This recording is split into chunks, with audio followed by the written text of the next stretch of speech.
নমস্কার, কেমন আছেন সবাই? সঞ্চিতার রান্নাঘরে আরেকটি দারুণ স্বাদের রেসিপিতে সকলকে স্বাগত জানাই। আজকে দেখাবো সোয়াবিন আর ওলকপির তরকারি। প্রথমেই আমি একটা মশলা করে নেব, সেই জন্য নিয়ে নিলাম মিক্সিং জার। এর মধ্যে দিয়ে দিচ্ছি ইঞ্চি দুয়েক আদা, কাঁচা লঙ্কা আর শুকনো লঙ্কা, একটু গোলমরিচ, হাফ চামচ জিরে, হাফ চামচ ধনিয়া। এটা খুব ভালো করে আমি পেস্ট করে নেব। এবার অল্প একটু মটরশুঁটি, এটাও আমি একটু হালকা আদা ভাঙা করে নেব।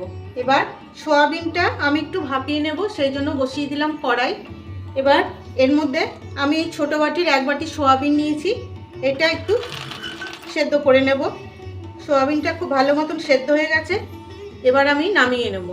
আবার কড়াইটা বসিয়ে দিলাম, কড়াইটা গরম হয়ে গেছে। এবার দিয়ে দিচ্ছি পরিমাণ মতন তেল।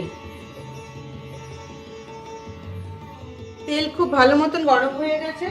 এবার অল্প লবণ ছিটিয়ে আমি দিয়ে দেব ফোড়ন, জিরে আর তেজপাতা দিয়ে আমি এরকম ডুমো ডুমো করে আলু কেটে নিয়েছি, এই আলুগুলো একটু ভেজে নেব। আর এরকম ডুমো ডুমো করে ওলকপি কেটে নিয়েছি, ওলকপিটাও এর সাথে ভেজে নেব।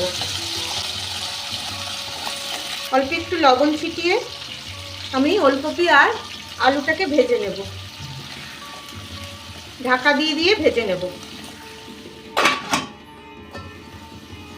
ঢাকা দিয়ে দিয়ে ভেজে নিয়েছি। এবার ওলকপি আর আলুটা আমি তুলে নেব। এবার এই তেলে আমি 5-6 কোয়া রসুন একটু থেতো করে নিয়েছি, এটা দিয়ে দেব।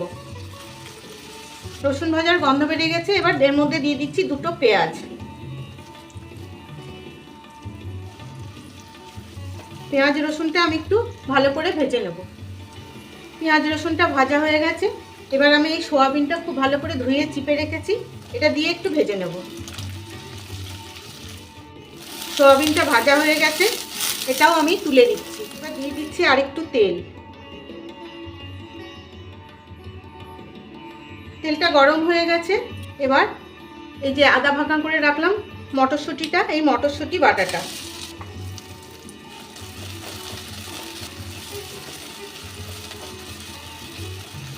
মটরশুঁটিটার ভাজা হালকা গন্ধ বেরিয়ে গেছে।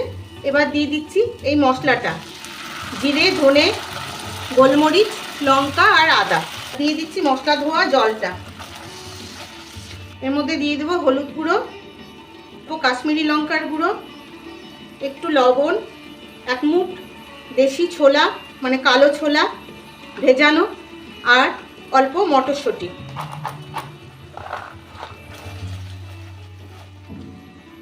দিয়ে মশলাটা আর একটু কষিয়ে নেব। প্রায় কষে এসছে। এবার দিয়ে দেবো একটা গোটা টমেটো বাটা। মশলা ধোয়া জলটাও দিয়ে দিচ্ছি। বন্ধুরা, যদি আমার রান্না আপনাদের ভালো লেগে থাকে তাহলে ফেসবুক থেকে যদি দেখেন তাহলে একটা ফলো, আর যদি ইউটিউব থেকে দেখেন তাহলে একটা সাবস্ক্রাইব করে দেওয়ার অনুরোধ রাখছি, আমার একান্ত অনুরোধ। এবার এই মশলাটাকে খুব ভালো করে কষিয়ে নেব। খুব ভালো করে মশলা ভাজা হয়ে গেছে। এবার দিয়ে দেবো 1 চামচ মতন টক দই, একটু ফেটিয়ে দিয়ে দিচ্ছি। দিয়ে দিলাম বাটি ধোয়া জলটাও।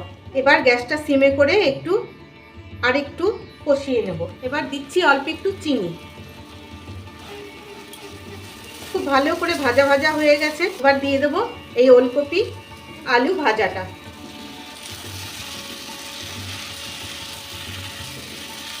দিয়ে আরেকটু কষিয়ে নেব।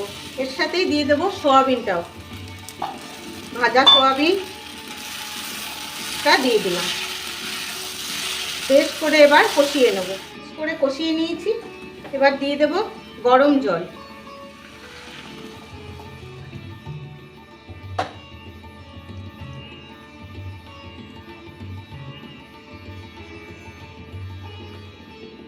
অল্প লবণ লাগবে, চেক করে দেখলাম, তাই একটু লবণ দিচ্ছি। এবার ভালো করে সেদ্ধ হতে দেবো। খুব ভালো করে সেদ্ধ হয়ে গেছে, দেখুন দেখাচ্ছি। আলু, এই যে ওলকপি, এই যে সামান্য একটু চালের গুঁড়ো ছিটিয়ে এটা আমি দিই, আপনারা চাইলে দেবেন, না চাইলে দেবেন না। আমার মনে হয় একটু চালের গুঁড়ো দিলে পরে গ্রেভিটা বেশ ভালো ঘন হয়, জল ছাড়া ব্যাপারটা থাকে না। এবার অল্প একটু গরম মশলাটা ভালো করে নেড়ে সামান্য একটু ঘি দিয়ে গ্যাস অফ করে ঢেকে রেখে দেবো কম করে 5 মিনিট। তৈরি হয়ে গেল সয়াবিন দিয়ে ওলকপির তরকারি। কেমন লাগলো জানাতে কিন্তু ভুলবেন না, আর ভালো লাগলে কিন্তু অবশ্যই জানাবেন। তবে আজকের মতন আসি, ভালো থাকবেন সবাই।